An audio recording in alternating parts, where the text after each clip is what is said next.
Yan, Oh, pwede. Okay, Bigay mo natin. yung alligator mo. Alligator at ito yung mga highlights nga ng ating laro. Again, Wise, win/1, tapos win/2. Down forward, AB lang, no? Ay!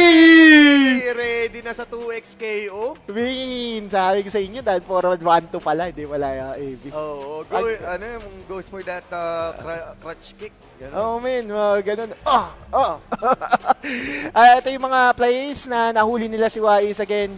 Yung QSS, kitang-kita naman natin nakatulong para yung route ng Senna ay hindi kumabit pero hindi naging sapat para mailigtas yung kanyang buhay doon.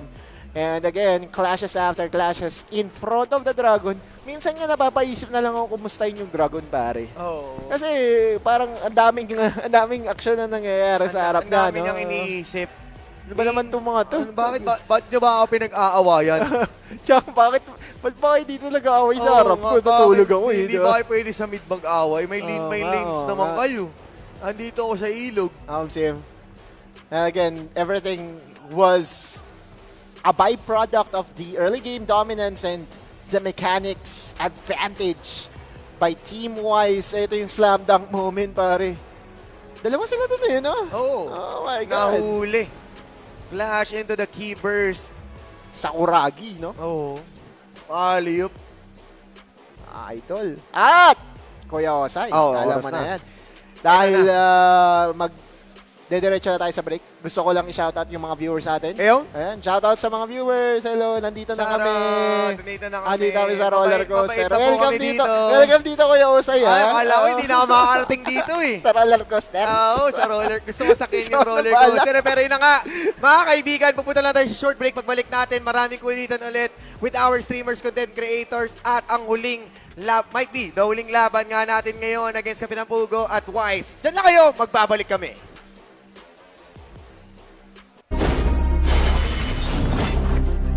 We are vengeance.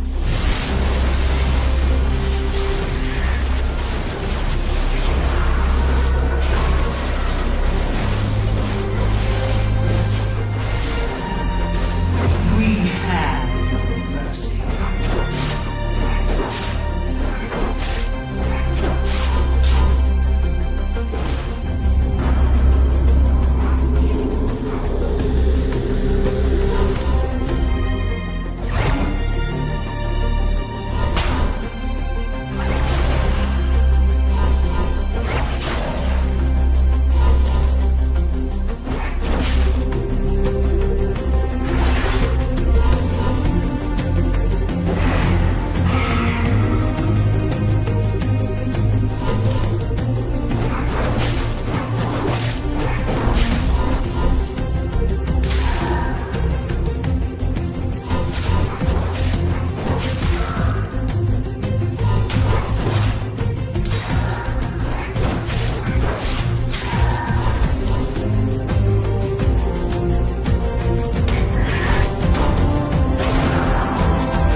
mist will consume all.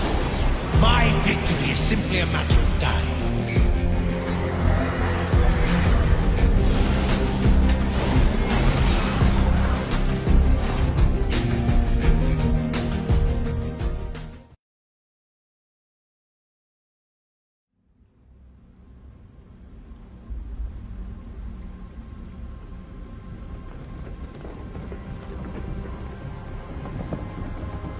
Callista.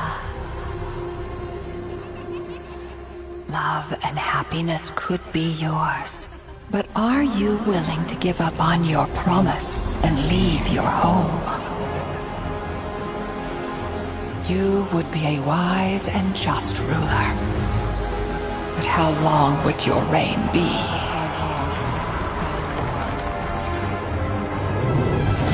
Honor the promise you have made. But anticipate that darkness might ensue.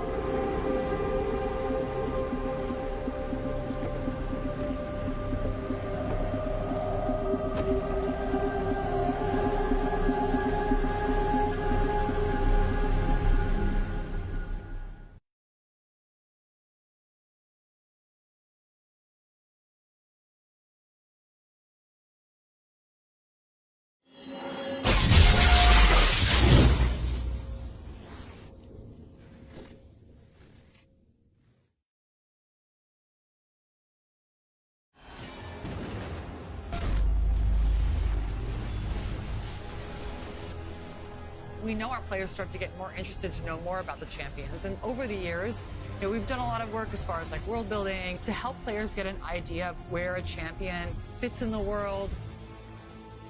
The story is absolutely important, but we wanted to make sure we brought adaptations to the game where it made sense and appropriate.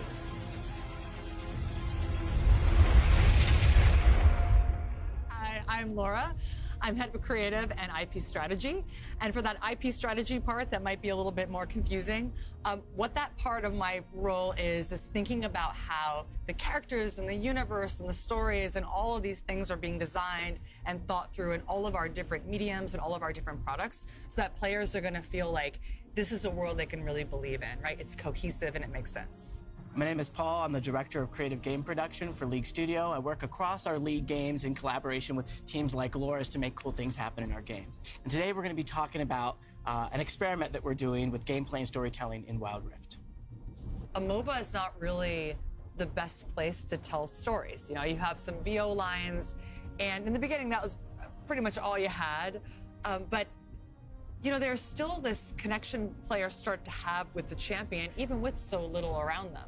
And, we know that players, they love a champion for how it feels to play them. They love the ability, they love the position, whatever that is. But we also know that they like knowing more about the champions that they've come to enjoy playing. And they want to understand more about their personality, what makes them tick, what are they stressed out about?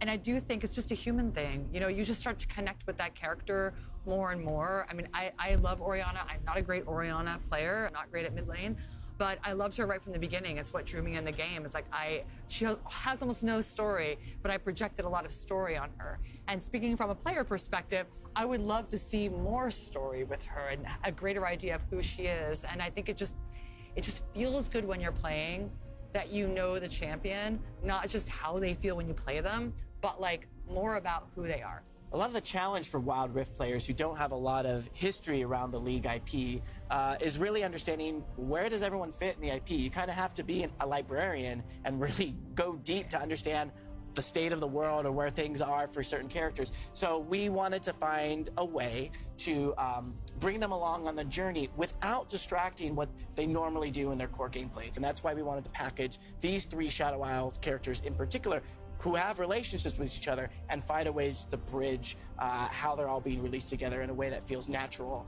and cool to players.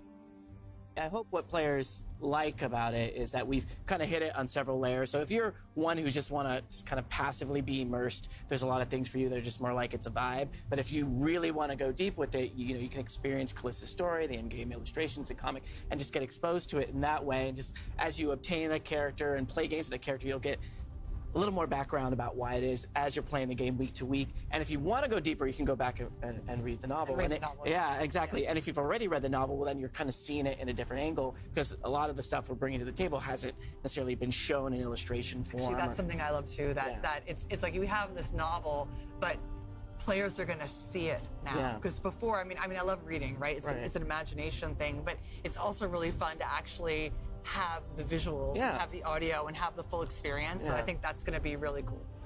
Callista, Spear of the Argent Throne, forswore the life of a princess and vowed to guard her uncle. Again, we have this story, right? We have this ruination story. We have this story about the Ruin King. And we've been realizing it over the years in several different ways, but I think where it really came together so that players could understand like the characters, how they're related in the universe, was in the novel. And so much of this this like thematic moment is going to be drawing inspiration from the novel. But I think the best person to talk about the novel is probably Ant. Thanks, folks. Hi, everybody. I'm Anthony. I'm a senior principal writer here at Riot.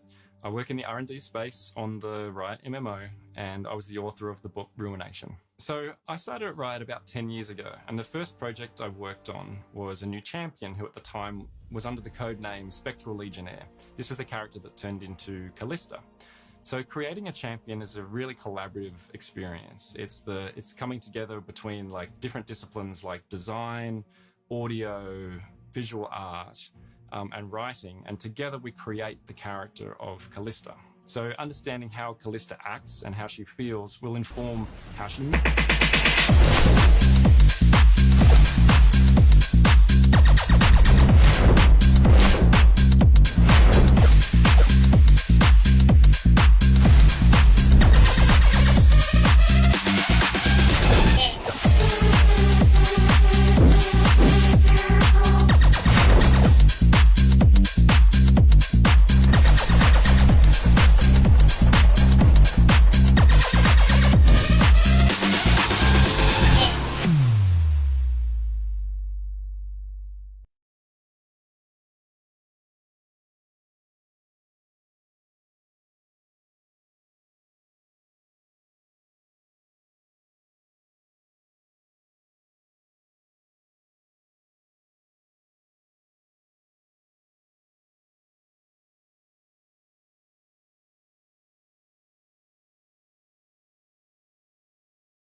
Ayan. Perfect. And syempre, itong Glam Slam na to, guys. Anong score? 2-0, no? 2-0. Isa na lang, mga tropa. Ikaw, si Joshua Garcia. Kasi busy to, guys, eh. Kailangan natin kausapin bago gumawa ng bagong project. Oh, ayan. Hello. Yun na yung hello niya. Yung tropa mo. Yeah. Hello! Ayan, yan. Ang titino ng mga sinama talaga sa akin para sa mga ating event na ito, no? Pero 2-0 na yung score natin. And syempre, yung aking mga kasama. Shoutouts, bigger shoutouts sa kanilang lahat. Dahil hindi makukumpleto yung Glam Slam kung wala yung mga guests natin from last week. So yung mga nakita natin dito, mga nakasama natin dito. At sa mga hindi pa nakakapunta, inggit, no? Pag inggit, pikit, no? Pikit muna kayo. Pikit. Ayan, yan. Dahil syempre, may next week pa naman, malay mo, di ba? And 2-0, gaya ng sabi dito ng ating kasama ngayon, isa na lang, posibleng matapos na tong ating series, yung last series na to, guys. So, Coach Rek, gusto ko tanungin, kung, syempre, ikaw yung nakita ko agad eh. Nag-react ka kasi. Ikaw muna, ikaw. Yan. Pasa mo na. Syempre, isang game na lang eh. Isang game na lang. Matapos na eh. Baka meron kang tips para dun sa kabila. Napupugo eh. Oh, napupugo eh. Isinabuhan yung pangalan eh. Napugo tuloy. Nagtuloy-tuloy. Bakit? Sa tingin mo, bakit? Mahusay talaga yung team-wise. Kompleto. Kompleto. Sobrang aggressive ng laro nila na ma-caught off guard ka talaga. Actually, di mo nga, if itatry mo silang i-trace kung nasaan sila sa mapa. Hindi mo malalaman kasi biglang pag nakita mo sila sa sobrang aggressive nila, may play na kagad na nangyayari bago ka pa makapag-react. Eh, yung score nyo dyan, ano na? Sa best of 3 yung sarili niya.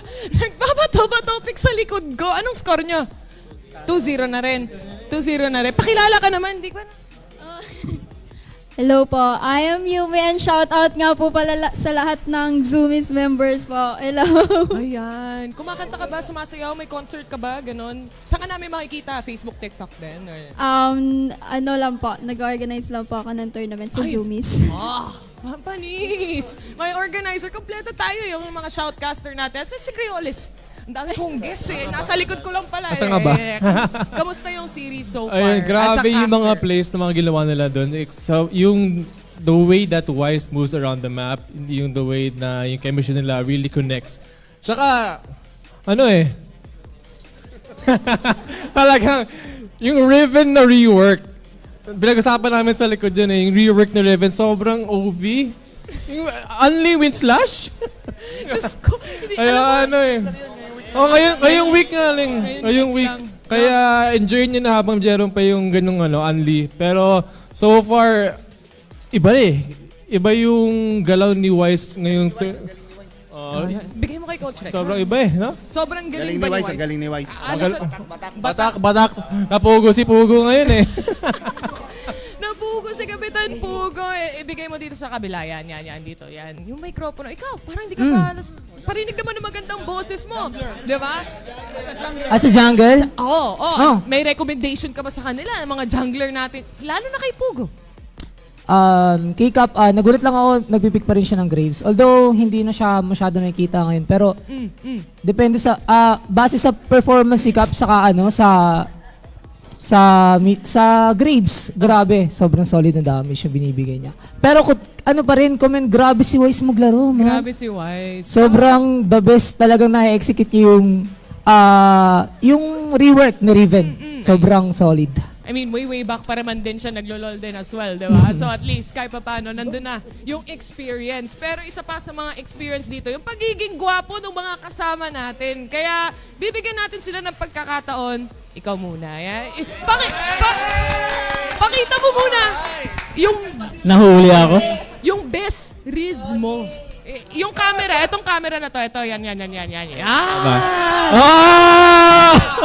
Kung may bebe ka ba? Wala pa. Ito na yung oras mo para hanapin nyo. Kung yung camera na yan, i-riz mo.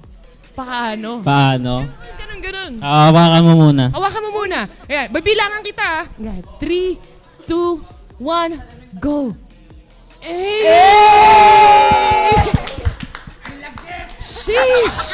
Naging straight ako May naiwan pa sa tinga. Ay, Diyos ko.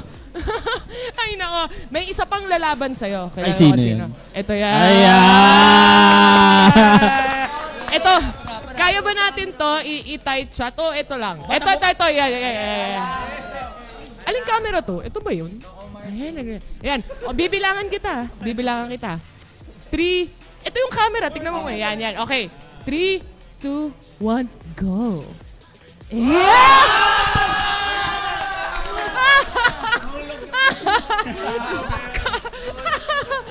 Ayoko na, bahala kayo. Tama na. Anong next natin, Direk? Ulitin mo. Papasa na daw natin sa caster. Wag na lang, no? Wag na. Alright, casters! Tapusin nyo na to. Take us to the rift, please! Let's go! Grabe naman yung mga Gen Z na yan. Grabe naman yung mga tropa natin. Ayaw na ipasa. Akala ko sila na yung magkakas. Oo nga eh. Napasingit pa nga tayo doon kanina ng onte. Pero... Akala ko talaga, yun na yun eh. Akala ko sila na eh. Oo. Mukhang iti-take it away na lang. Parang kulang na lang bigyan natin sila ng class picture. Uy, class picture? Baka pwede naman makasali kami dyan, guys. Oo, adot nga. Ando ka kanina eh. Buti na ako pag-teleport ka. Oo, siyempre malayo pa binahe ko pala. Jeep pa ako. Ay, grabe. Ang layo. Ang laki kasi nito ang amusement park natin eh. Oo, maganda. May tanam. May roller coaster pa nga na may jet. Ay, pagka sinumi mo yan, si Rebenga nanonood, ako po. Pre, the creator, pre, May kanya-kanyang pwesto yung mga, natin, content creator dyan. Pero, Sir Giyang, oo nga pala, hindi tayo nagpakilala eh. Kami yung mga kasama, Osiris Giyang. Pero Sir Giyang, sa nakita mong 2-0 games kanina, anong masasabi mo? Matinding bakbakan yung pinapakita niya. Wala lang ka para pumansin na mga meta champions. Oo, Kumbaga, oo. parang, Anong sige, meta-meta? Walang meta-meta, balagbagan ang Oo, ipapakita oo. nila. At yun nga, yun nangyari. Kaso, Kaso? may isang problema. Anong problema? Match point na kasi. Ayun. So, sila Kapitan Pugo, kailangan na ngayon talagang itodo. Ay, oo, bigay todo na para kay Kapitan Pugo. O mananatili ba silang Pugo? Ay, yun na. Ayun, Yun pa naman sakit. ang sinabi nila. Ang sait-sait mo naman, Wais. Huwag naman ganun, Wais. Grabe kasi yung pinapakita ng ating Team Wise. And napaka-convincing na kanilang performance. It feels like isa nga talaga sila sa nagbabantay dito. No? Para sila yung Guardia Civil. Oo, nandiyan kasi si Taylor. So dapat andyan din si Guardia Civil. Oo, di ba? May gwardiya nga kanina bumabantay sa akin. Oo, Buti nga, nakita ko buti eh. niya ako kanina. Yun kasi, ano siya eh, shooting guard daw yun. Shooting Oo, guard. oo, nag-1v1 sila dun sa backstage. Oo. Nagpa-basketball sila. Oo. Pero ngayon, nung binabantayan ka nga, at least nabantayan ng isang giyang eh. Nabigyan ng parol. Oo, nabigyan. Pwede na. Napakawalan. Kailangan mo muna mag-community service sa Glam Slam. And right now, we are just waiting for the last game, a possible last game. Possible last game. Since nasa finals na rin ang ating Team Rebenga. Oo, malapit na. Nag-aantay na lang ang Team Rebenga kung sino mananalo dito. Kapitan Pugo. Medyo yun nga, napupugo na sila ngayon. Oo. Ang napansin ko lang, Osiris, hindi pa tayo sa jungle side lang kasi syempre, Battle of the Junglers. Battle of the Junglers. Buong series, pre, wala pang pumansin ng Viego, walang pumansin ng Lily, except si Rogue kanina, sa mid lane. Pero sa jungle side, walang pumansin yun. Pati Heka rin. Wala. Nag-aagawan ng Lee Sin pa lang at kanina napakitaan tayo ni Wise ng Raven. Lagi kasing nababan yung Heka rin, di ba? Pero nung napakawalan nga siya, parang hindi pa rin nag-matter, no? Parang, Heka. Walang ganun. Walang ganun. Heka muna. Gusto natin ng mga dalawang paalang. Oo. Instant, napakawalan yung Akali, nakuha yung Akali.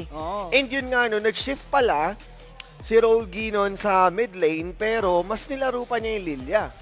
So medyo sayang dahil hindi natin nakita in action yung kanyang main. Pero alam mo naman si Rogi kasi she plays for the team.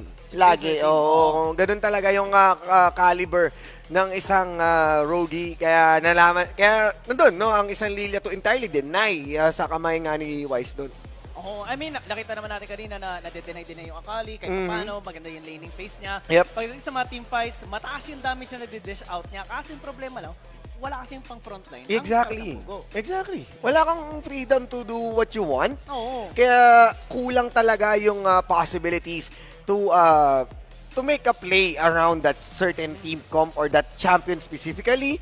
Kaya kailangan nilang i-step up ngayon. Kailangan nila gumawa ng solid plan to bring us on a Game 4. But definitely, sa naging performance sila Wise, parang delikado talaga. At syempre, ano yun parang mati-checkmate na yata sila ngayon. Malapit na. Oh. Medyo chillax nga lang si Shao kanina nagsisplit push siya na may sariling mundo na Kulitan na lang no? Baga, bahala kayo dyan. Basta ako, chill lang ako. Oo, hindi ko naman kailangan kayo tulungan dyan Wala namang problema. Oo, di ba? Kumbaga, enjoy ko lang yung mga foods ko dito sa side lanes. At entirely nagawa nga nilang i-secure yung panalong yun with everyone. No, may mga ambag naman lahat. Although si Wise talaga yung superstar. Pero ngayon, kailangan na makipaglaban ng two-way. Kailangan na mag-step up ni Kapitan bilang superstar dahil nga this might be the last game at mukhang a familiar face ang makikita natin. Ang lalaro sa espasyo. Sinong pinalitan niya dito? Si Bunny. Andito muna si Azul. Azul. Tumepilort muna. Oo. Ating Wild Rift Glam. Ang trend ng bayan. Oo. Habang dito naman sa kabila, hindi natin sure kung si K-Bear pa rin or si Goddess yung lalaro. Pero most definitely, Team Kapitan Pugo, sila naman ng red side habang sila Team Wise sa blue side, starting the bands. Walang changes whatsoever sa side ng Kapitan Pugo. Sa Team Wise lang, onte, mukhang gustong humanap ng highlight itong Oo. si Azul. Oo. Sali naman natin si Azul. Oo Sali naman. siya. Oo, alam mo Oo. naman si Azul eh. Ano talaga yan. Isa rin yan sa may sariling mundo. Oo, may handang-handa siya ngayon, pre. May Oo. dala pang charger. Oo, tingnan mo. Oo, yan. oo, lalakad POV. pa. Oo. Sa kaya papunta si Azul. Yan. Ayun. Ang titinan natin ngayon, mukhang may kinakausap, pre. Oo nga eh. May meeting. Real-time meeting ang nakikita natin ngayon. Pero the bans are in. Akali at Zeri. Pero teka lang, dahil nga tayo mag-chill muna. Hold your horses, guys. Oo. Dahil tayo'y babalik sa aming dalawa at magkikwentuhan muna tayong konti Oo. bago tayo magsimula. It's 9:17 p.m. guys, and it's a little bit late Oo. already at night.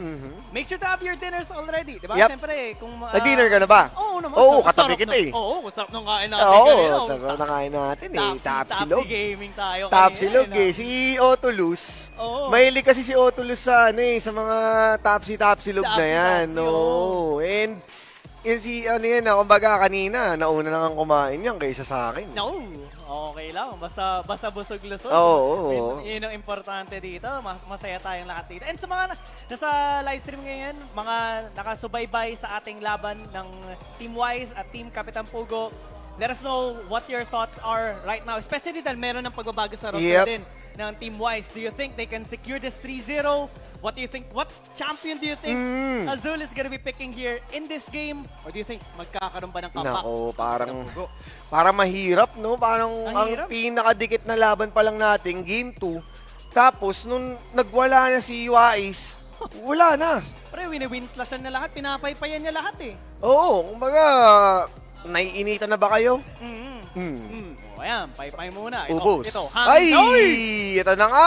May pay? Bigyan mo na, Kuya Gian. Uy! Naku, yung trend ni Azul, napili na nga. Naku, ito na nga. Uy! Ano trippings to? Team Ano White? to? Saan yung pike? Tapon na natin lahat ang Ano analysis to? natin, Oo, pre. wala na, pre. Wala na to. Bugs. Ito na. Bugbugan na. Ang Oo, mangyayari dito. pero saan kaya ililane ang isang pike? And usually, alam din natin na meron na nga tayong Rakan. So kung si Azul ang magsasayon, most definitely a top laner, si Rox ang magiging support. So highly possible would be a Rakan at i-play mo on the mid lane itong Pike. Oo nga eh. I mean, mid lane para kay Shaco, naku, sobrang interesting yan kung Oo. sakali. Kasi katapat niya, Vladimir, medyo mahirap yan mahuli. Oo. Lalo kapag nag-blood pool yan, yung death from below niya, pwedeng ma-dodge kahit papano. Saka kahit papano, medyo nagsa-standard picks din dito yung Team Kapitan Pugo eh. Oo. So medyo EPAS ang kanilang mga pilian ngayon dito. And usapang EPAS, meron na ang Ash Arrow na magiging available. So meron kang Lulu and Ash onto the bot lane. And possible jungle, top lane Jace. And Vladimir on mid lane para kay Rogi. And sino ang gagamitin ni Kapitan ngayon? Parang nagbago bigla. Kanina siya yung unang pick ngayon. Ngayon parang Last kantay-antay one. muna. Oo. Unless kung Jace talaga ang intended niyang gamitin, kumbaga magagalawang supremo siya. Oo. Pwede din naman. Pero mukhang may lovers duo din tayo dito. sa Team One. Ayun. May pasana all. OD and Rox on to that lover duo. Serious mode na rin.